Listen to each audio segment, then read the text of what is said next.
এক জঙ্গলে অনেক পশু পাখি থাকত।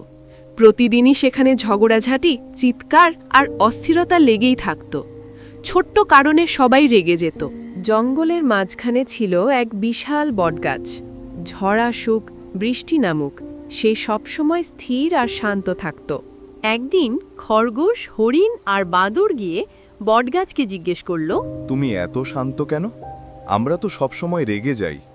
বটগাছ হেসে বলল, শান্তি মানে রাগ না করা নয়, শান্তি মানে বোঝা প্রতিটি ঘটনার একটা কারণ আছে।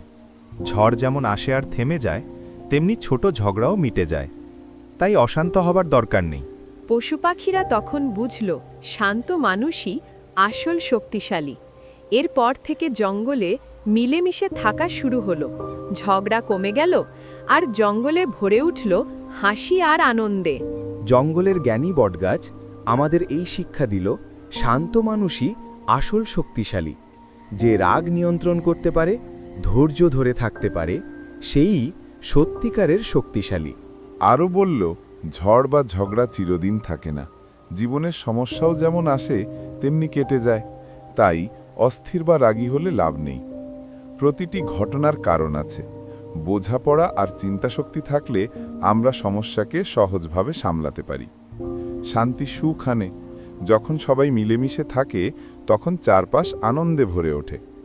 অভিজ্ঞতার সাথে শান্তি আসে। ধৈর্য আর সময়ের সাথে আমরা জ্ঞানী হই এবং জীবনের ছোটখাটো অশান্তি আর আমাদের কষ্ট দেয় না।